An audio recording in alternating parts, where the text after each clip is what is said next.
mereka sudah mati. Ada yang belum mati, tapi janjinya tidak dipenuhi. Jadi tadinya kami sudah berharap, memang Tuhan bilang terkutuklah orang yang berharap kepada manusia. Tapi kalau kita janji, saya janji ke saudara, kan kita berharap janji itu menjadi kenyataan. Nah, kita lihat nih, mengecewakan kalau orang janji tapi tidak ditepati. Kita mau lihat ini. Ya, Lukas 22 ayat 33. Janji Petrus kepada Tuhan. Ini Petrus yang janji ke Tuhan. Jawab Petrus, Tuhan, aku bersedia masuk penjara dan mati bersama-sama dengan Engkau. Itu waktu Tuhan Yesus ucapkan semua, malam ini kamu semua akan tergoncang imanmu. Dan kamu semua akan tinggalkan saya seorang diri. Petrus, dia bilang, enggak. Kalau mereka semua tinggalkan engkau, aku tidak. Dia ucapkan ini. Aku bersedia masuk penjara dan mati bersama-sama dengan engkau.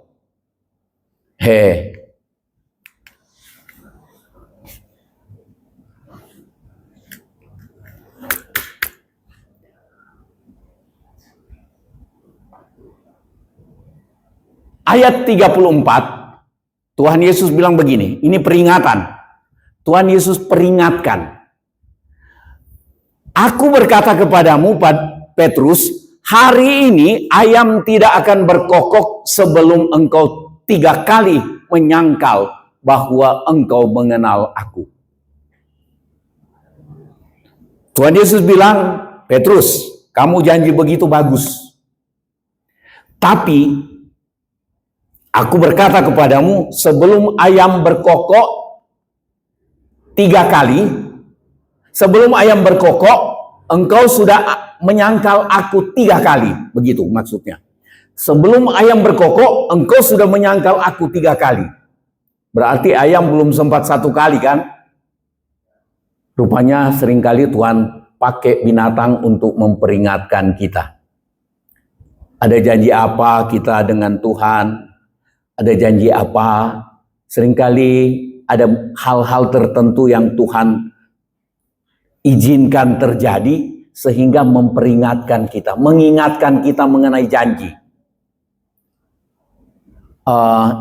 Saya tidak belok ke Nasar, tetapi ada yang kita ingat di dalam kitab Pengkhotbah, katakan kalau engkau bernasar, berjanji kepada Tuhan untuk melakukan sesuatu, katanya jangan tunda-tunda untuk menggenapi janji itu.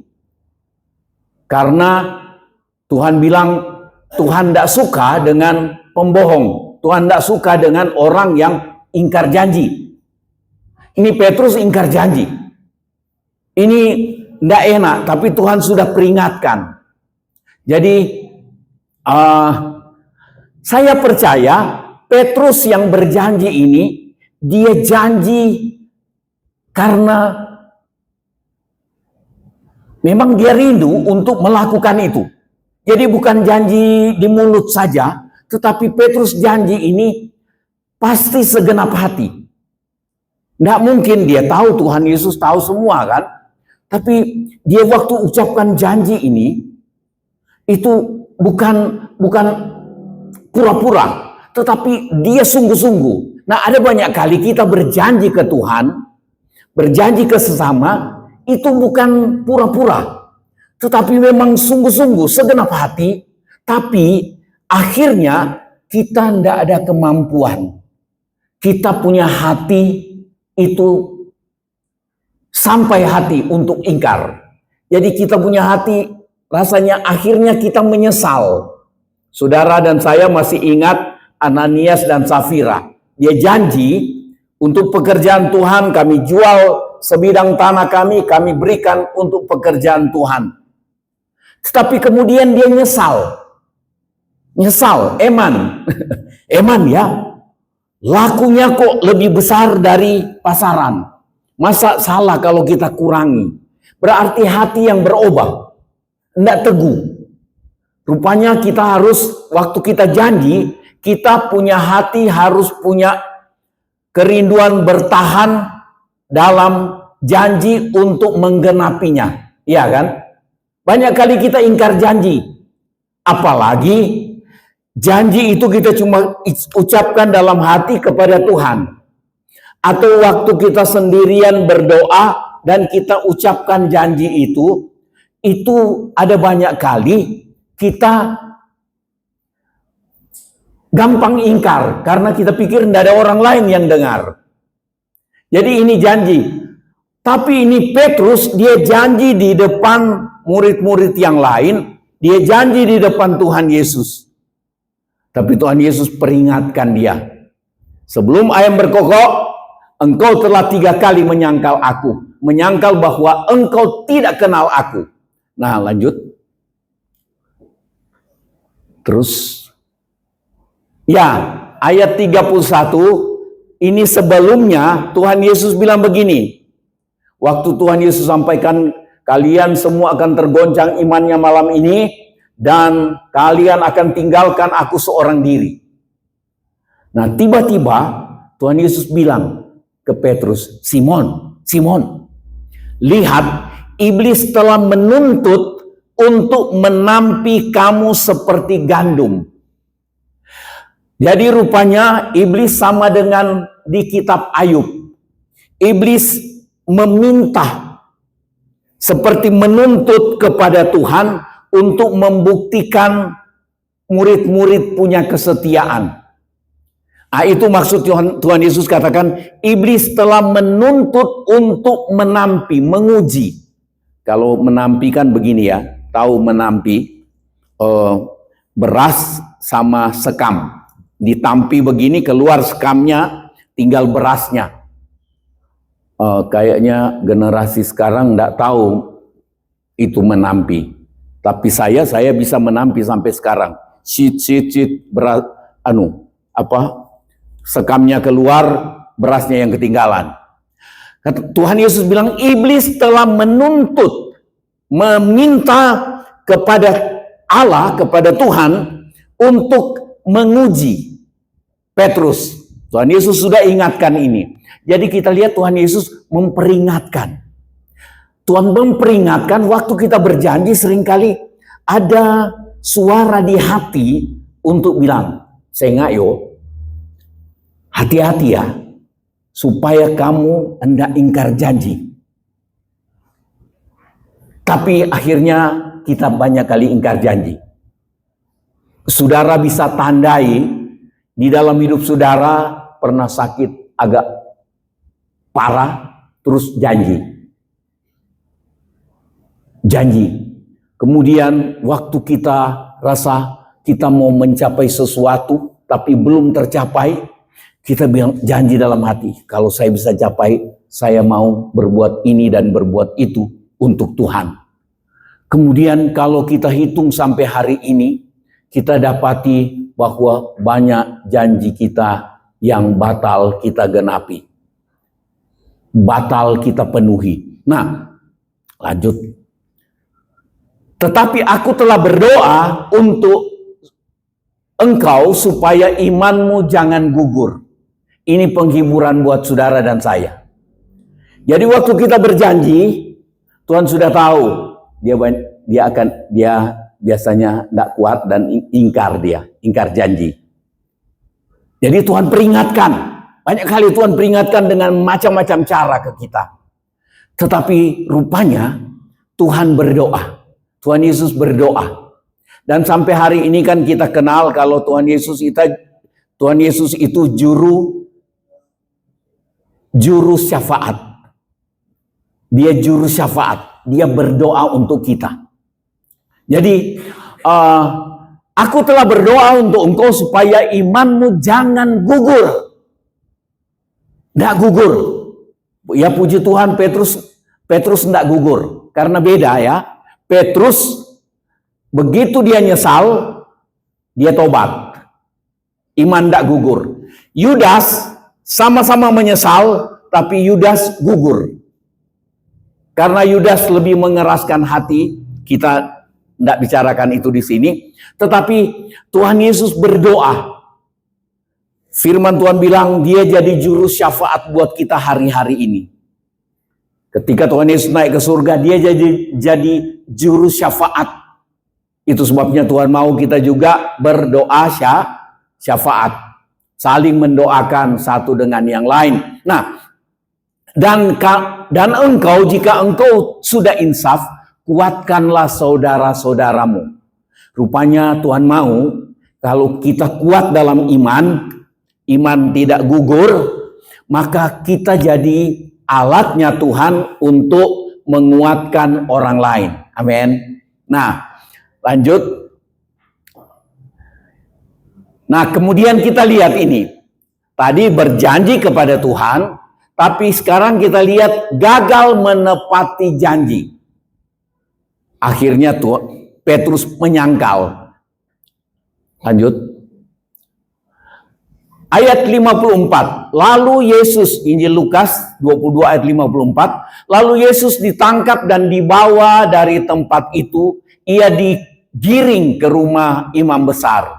Dan Petrus mengikut dari jauh. Kita lihat kegagalan kita menepati janji. Kegagalan Petrus menepati janji. Dia mulai ikut Tuhan dari jauh. Apa artinya buat kita sekarang ikut Tuhan dari jauh? Kita mulai iring Tuhan setengah hati. Sudah setengah hati. Ibadah enggak ibadah buat saya enggak apa-apa. Langgar-langgar firman Tuhan sedikit, nggak apa-apa. Itu ikut Tuhan dari jauh. Sudah ndak dekat, ya kan? Hanya dekat Allahku, rasa tenang hatiku. Waktu kita ndak dekat dengan Tuhan, itu banyak hal yang bisa batal kita lakukan. Semangat, rindu, berjanji, kadang-kadang bersaksi pun kita ceritakan sesuatu yang sepertinya ada janji kita kepada Tuhan. Itu sebabnya akan saudara dengar ada banyak kali awal tahun baru ada orang-orang bersaksi, saudara-saudara mari kita setia dengan Tuhan. 2 minggu kemudian mulai tidak pernah kelihatan. 3 minggu kemudian udah kelihatan. Tapi saya percaya bukan berdusta.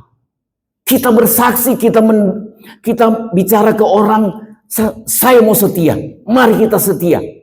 Tapi akhirnya kita gagal menggenapi janji. Karena kita mulai ikut Tuhan dari jauh. Kita tidak mau dekat dengan Tuhan lagi. Kalau sempat doa ya doa, kalau sempat ibadah ya ibadah, kalau kadang-kadang ya sempat sebetulnya, tapi ya lain kalilah minggu depan atau 2 minggu depan lagi, karena 2 minggu depan lagi saya pastikan saya masih hidup. Bisa begitu? Tidak ada. Nah, itu ikut Tuhan dari jauh, setengah hati, sudah tidak segenap hati ikut Tuhan. Nah, Petrus ikut dari jauh, itu yang bikin dia mulai mengarah sampai dia menyangkal. Lanjut. Nah, ayat 55, di tengah-tengah halaman rumah itu orang memasang api dan mereka duduk mengelilinginya. Petrus juga duduk di tengah-tengah mereka. Duduk sama-sama. Jadi tadi ikut Tuhan dari jauh. Sekarang dia duduk sama-sama dengan mereka di sekitar api unggun. Hai. Mulai hidup yang mulai kompromi. Coba lanjut. Terus, ini dia. Kalau bisa dibaca Mazmur pasal 1, bisa kelihatan terlalu kecil ya, saya sengaja kecil aja. Berbahagialah orang yang tidak berjalan menurut nasihat orang fasik, yang tidak berdiri di jalan orang berdosa dan tidak duduk dalam kumpulan pencemooh, pengejek. Ini orang-orang yang sedang nyalakan api unggun. Tuhan Yesus sedang diadili di pengadilan yang tidak adil. Orang-orang duduk di halaman gedung pengadilan itu. Dikatakan ini pengadilan imam besar. Nah, mereka duduk, Petrus duduk sama-sama mereka. Duduk dengan pencemooh, kumpulan pencemooh. Dia mulai dengar ejekan mereka tentang Tuhan Yesus. Dia mulai macam-macam.